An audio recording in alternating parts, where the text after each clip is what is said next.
I am expecting my first daughter with my husband in September. I grew up in a moderately religious household with pretty strictly defined gender roles.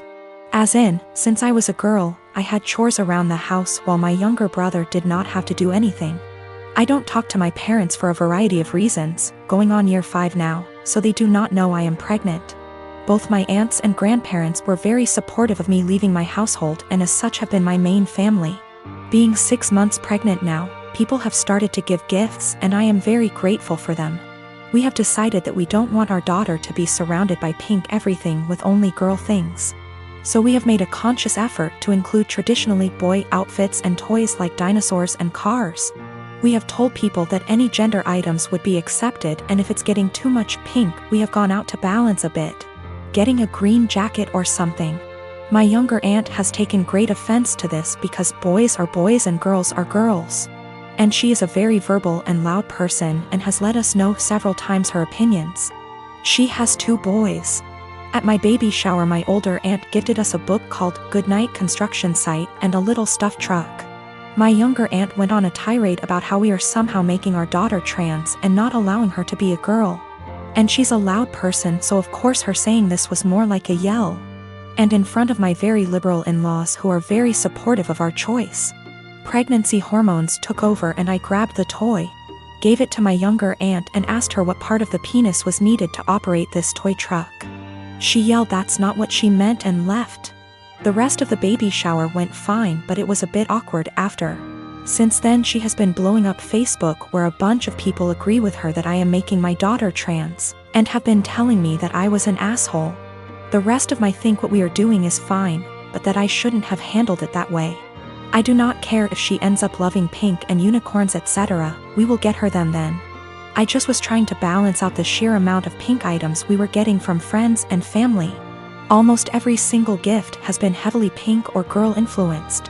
To the point where she would not be dressed in anything but pink if we did not go out and buy some more boy things. I also am generally not a person who argues. But I feel like a bit of an unholy because I intentionally said this as deadpan serious as I could and with the intent to embarrass her in front of our family members present. My delivery and question did have the intended effect and she went quite red before leaving. This was also the first transphobic comment I've ever heard out of her mouth. While we all grew up quite conservative, my older aunt coming out 27 years ago really changed my family's perspective. My grandparents have changed from what they previously viewed and my aunt was always supportive of my other aunt. My younger aunt always wanted a girl. So I thought she was just trying to act out her fantasy girl with all her gifts and preferences. I got pregnant with my daughter Emma at 18. I lived at home and was going to college and working. When I got pregnant, my parents kicked me out and I had to move in with my ex. I dropped out of school and quit my job to take care of Emma because my ex told me he would support me. When I was 22, he was 24, he graduated law school. He told me I had to move out because he wanted to find a wife. My parents had forgiven me, so I moved in with them. We didn't have a court order, but we split custody pretty much 25/75 with me having more time. When Emma was 6, he married his now wife. She couldn't have any more kids and wanted Emma and her daughter to be sisters. Over the next 3 years Emma spent less and less time with me. She'd throw a fit if I tried to pick her up. They gave her things I couldn't. When she was 8 she told me she hated me. I never blamed her for the lies her father put in her head, because even though I lived at home, I was in college and working and did my best to provide her for her, but obviously they could do more. They took me to court when she was 10 and surprise, the lawyer and his doctor wife with their $1 million home beat me in court. They painted me out to be this horrible parent and Emma backed them up. They got primary custody and I got visitation. But Emma refused to see me. I gave her money and gifts. But she didn't want me in her life. When I was 30 I met my husband. He is the most amazing man I have ever met. He's seen me struggle with this and been very supportive. He has a daughter Emma's age and a son who is 5 years younger. They lost their mom and were very welcoming and loving. They treated me like their mom. Emma made 0 efforts to get to know my husband and stepkids. Emma and stepdaughter just graduated high school this past May. And my parents also recently passed and gave me their estate since I am an only child. I have decided to pay for my stepdaughter's entire college tuition and buy her a car, pay for an apartment. Emma contacted me a week ago and told me she missed me and wanted to see me. This shocked me seeing as we haven't talked in a year. We met up and she told me she heard my parents died and asked if she could have some money to pay for college. I was shocked and said, "Well, what about your dad and his wife?" She said, "My mom and dad want me to pay for this on my own to teach me responsibility, and I believe I am entitled to money. Seeing as you ruined my life, I was very hurt and told her, after years of ignoring me and telling me I am not your mother, you demand money from me. I am not your wallet. My husband is telling me what I did was right, but my ex is telling me I'm a piece of shit and I owe this to her. My stepdaughter feels bad and offered her college money because my daughter and her friends have been harassing her." I said, "Absolutely not, that is your money." 6 years ago, my son Matthew had a daughter with his now ex-wife Josie. I have always thought of Josie as my own daughter, so when they divorced 7 years ago due to my son cheating, I was conflicted and disappointed.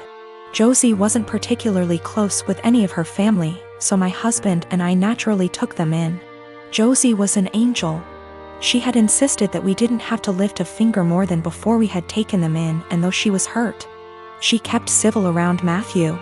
My husband and I held a huge hand in raising their daughter Ruth, because Matthew remarried less than a year later and now has a 4-year-old son after disowning Ruth.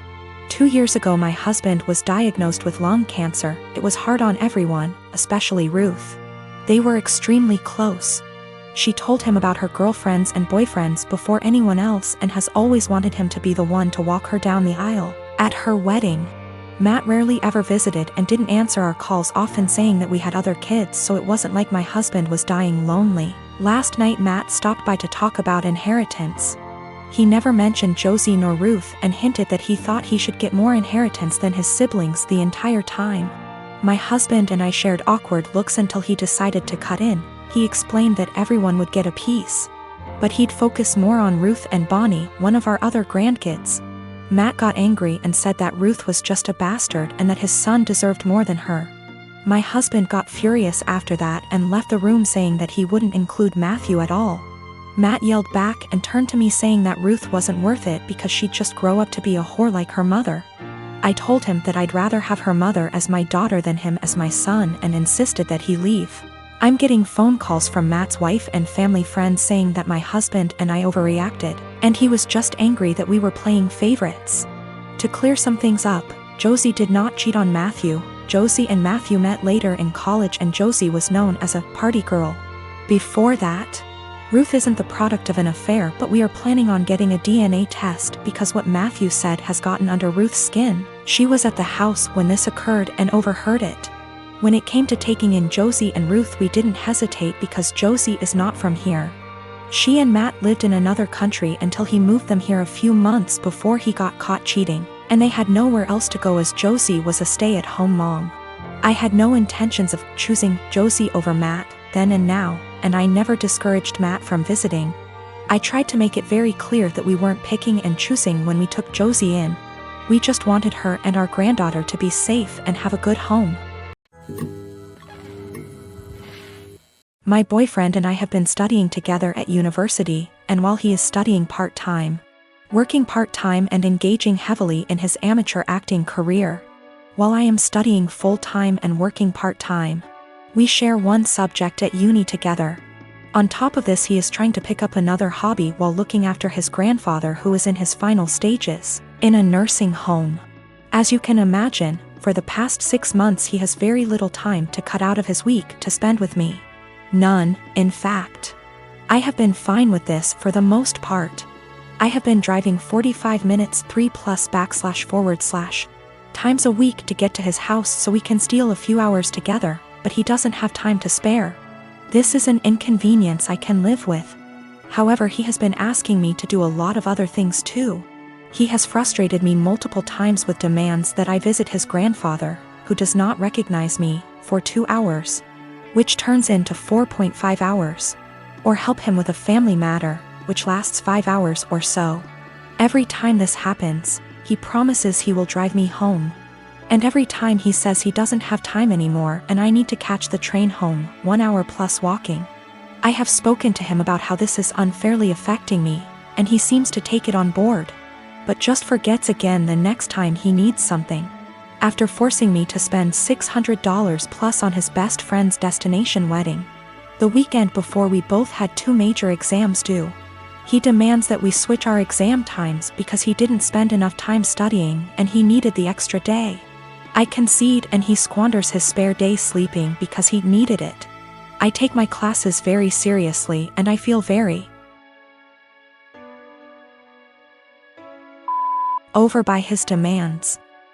I understand that family matters / best friends are important things, but he has eaten into hours and hours of my study time, and my grades are dropping. Not only that, but it's affecting my emotional health also.